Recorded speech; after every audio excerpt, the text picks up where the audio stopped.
Thank you very much for being a part of this study of the book of Hebrews. We come today to think about how we can communicate the message of the book of Hebrews in today's world. This serves as a bit of a summary for the studies that have been done. We've studied the book of Hebrews, more focused on the content of the book.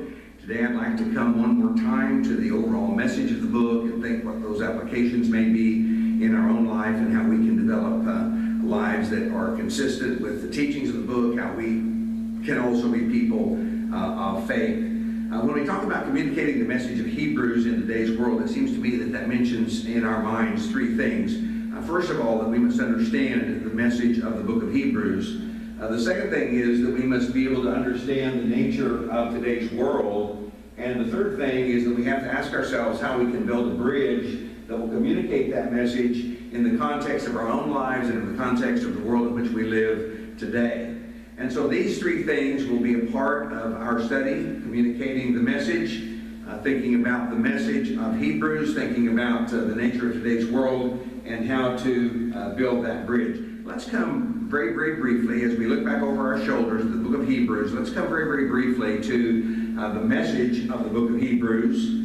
We've studied this in the video series. I call your attention to those videos, and I hope that you'll review them, that you'll watch them, and that you'll be able to understand the details of what I have summarized here.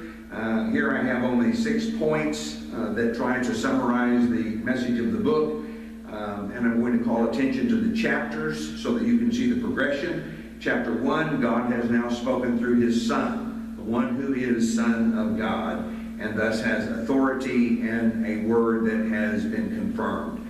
Chapter 2, God sent his Son in human form to participate in our nature, to participate in our experience, so that at the end of chapter 2, the third point, Jesus is a faithful and merciful high priest who can save us and who understands us. He is faithful and thus able to bring atonement and salvation to our lives. He is merciful and thus able to understand our situations as we live here in this world. The conclusion of that in chapters 3 and 4 is that he can both save us and deliver us, something that Moses did not do in the Old Testament, and that Israel never arrived at the rest that God ultimately intended for them. But Jesus, as a better high priest, can save and deliver.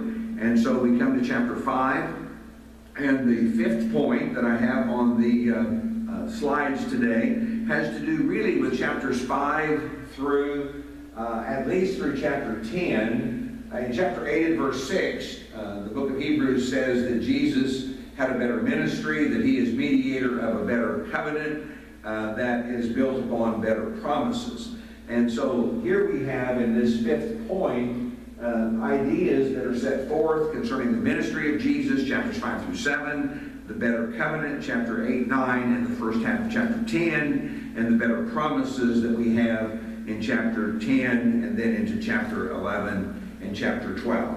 And so as we come to chapter 12, in the early part, a verse we almost know so well that we have it memorized, let us look to Jesus, let us fix our eyes on Jesus, because we have been called to throw off the sin that entangles us. We have been called to put away all of the things that would hinder us, that are the weights of this world, and we are to run with patience the race that is set before us. We are to run with faithfulness, but the point is that we are to look to Jesus.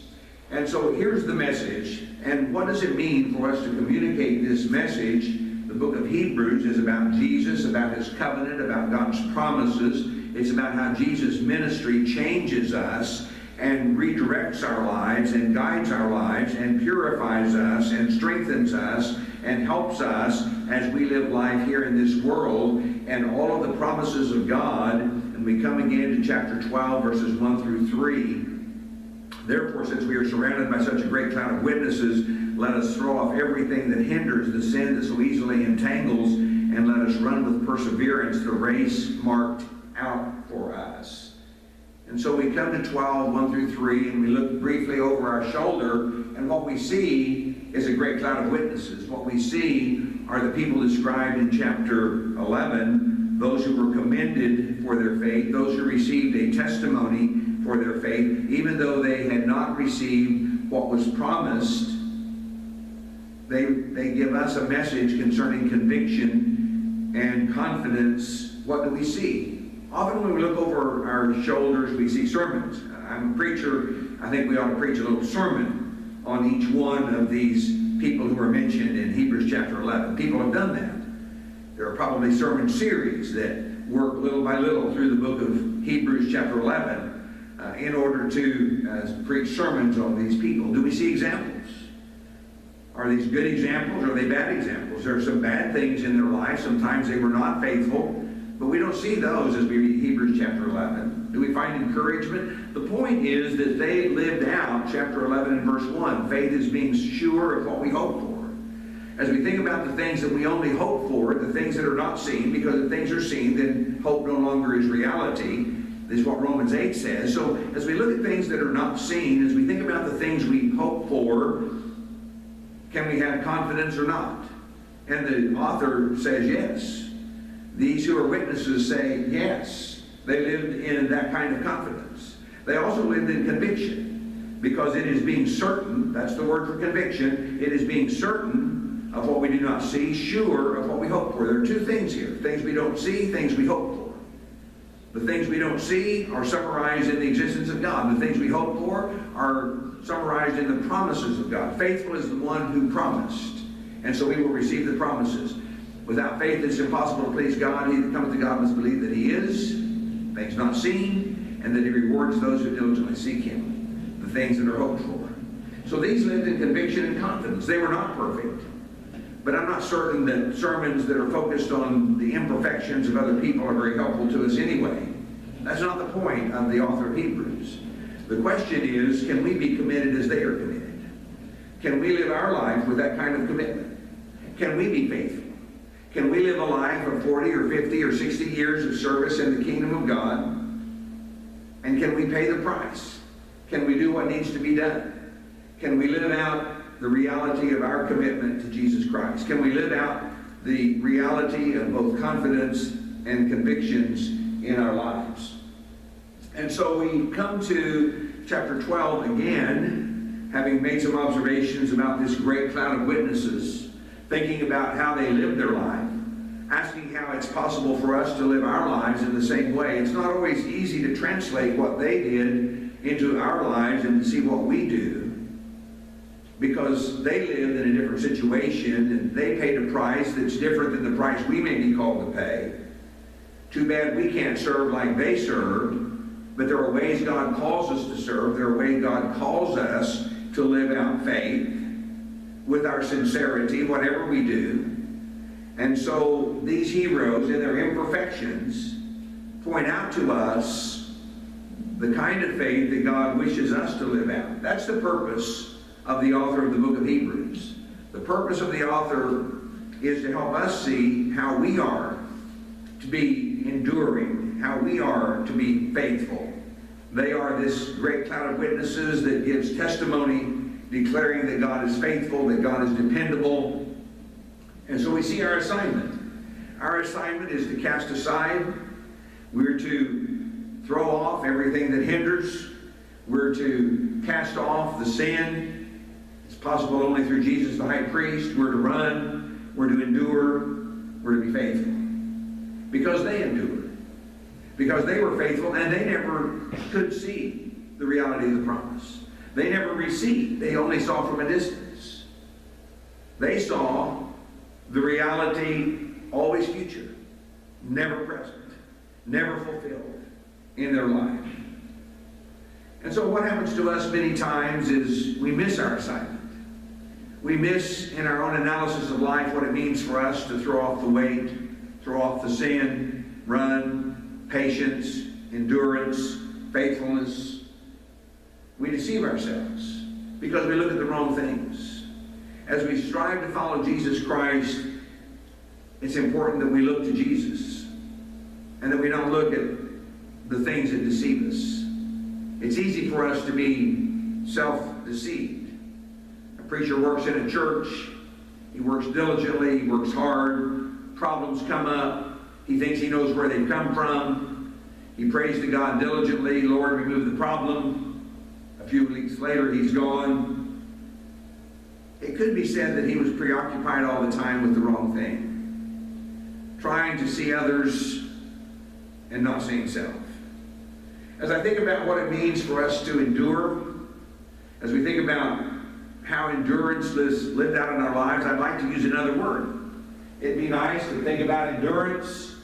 It'd be nice to think about easier words. Maybe it's perseverance, but that's not exactly the word. Maybe it's patience. That's one translation, but that's not exactly the word. It's endurance. It's sticking to it. It's staying in there. It's doing what God has called us to do even when it's not easy to do it. It'd be nice to spruce it up. It'd be nice to think that what we want to do and what we have to do are always the same thing, but that's not the reality. They don't always coincide. Sometimes what God calls us to do and what we want to do are two different things. And that's especially a problem in our world today, because in our world today, people live by feelings more than by faith. Endurance comes because of what we believe, not because of what we feel. We endure even when we don't feel like it. We endure because of what we believe, because of what we have conviction concerning, and because of what we have confidence concerning, because of what we hope for, because of the things that are not seen, and yet we, with conviction, believe in those things. We believe in God. We believe He rewards those who seek Him. Endurance comes from faith, not from feelings. I remember an exercise that we did in our preaching class. When I was teaching preaching in the university, I would put a number of sermon texts in a hat and let the students come up and draw a text at random so that they would then have an assignment. They were to prepare a sermon on whatever text they drew. It was a great exercise, and I'd given them what I considered to be pretty easy texts, not real easy, but relatively easy texts, not hard to discern the message, not hard to develop the sermon. And I remember one student who came up and he got his assignment, drew it out of the hat, went back to his desk, looked at the text, opened his Bible, read the text, and before long he was up at the front again, asking, even before the others had gotten all of their assignments, he was wanting to put his assignment back in the hat and get another one. He said, "Can I have another one?" And I said, "Well, what's wrong with the one you have?"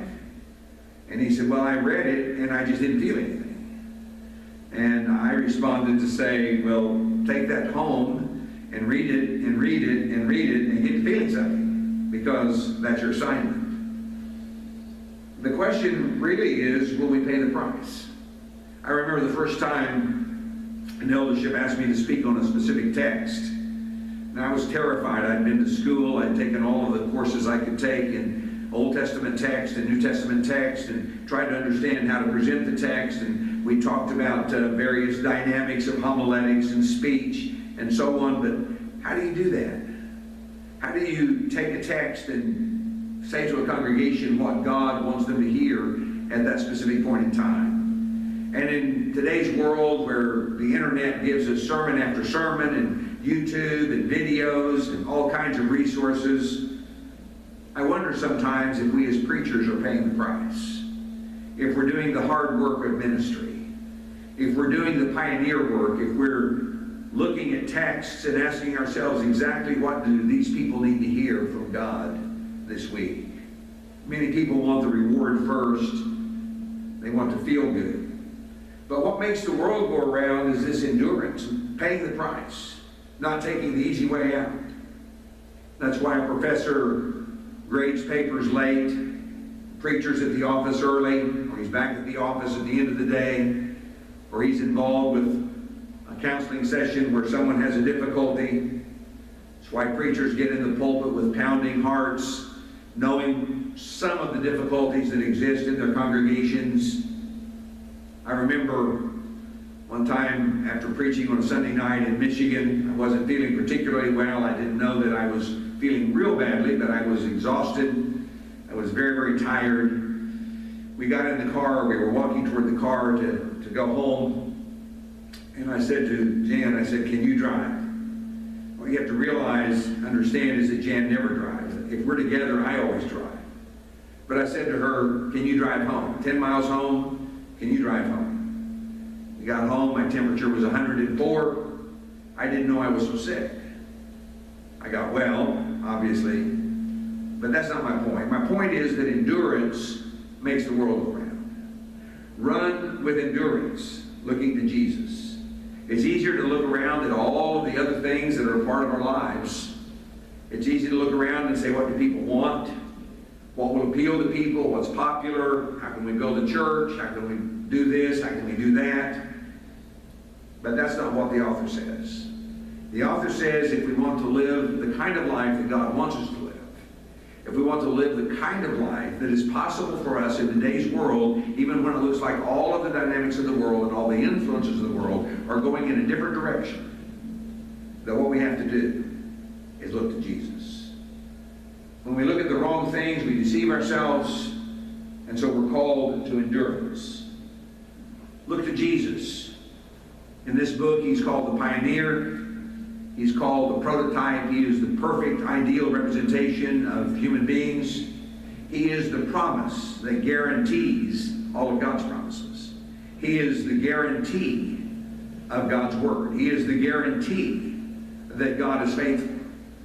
The witness of those who went before us, those who are mentioned in Hebrews chapter 11, is helpful. We look to them. We're surrounded by that great cloud of witnesses. But above all, we look to Jesus. Chapter 12 and verse 3 says, consider him who endured such opposition from sinful men, so that you will not grow weary and lose heart. Look to Jesus. He's not only a pioneer. In some translations, in chapter 2, the author of our salvation is translated as trailblazer. He's the author. He's the beginning point. He's pioneer. He's trailblazer. In chapter 6, he's forerunner. He's the one who's gone to heaven before us. And I want to call your attention then to 4 things that happen in our lives when we look to Jesus and we try to understand how to live out the reality of our faith in Christ in the context of the world where we live today.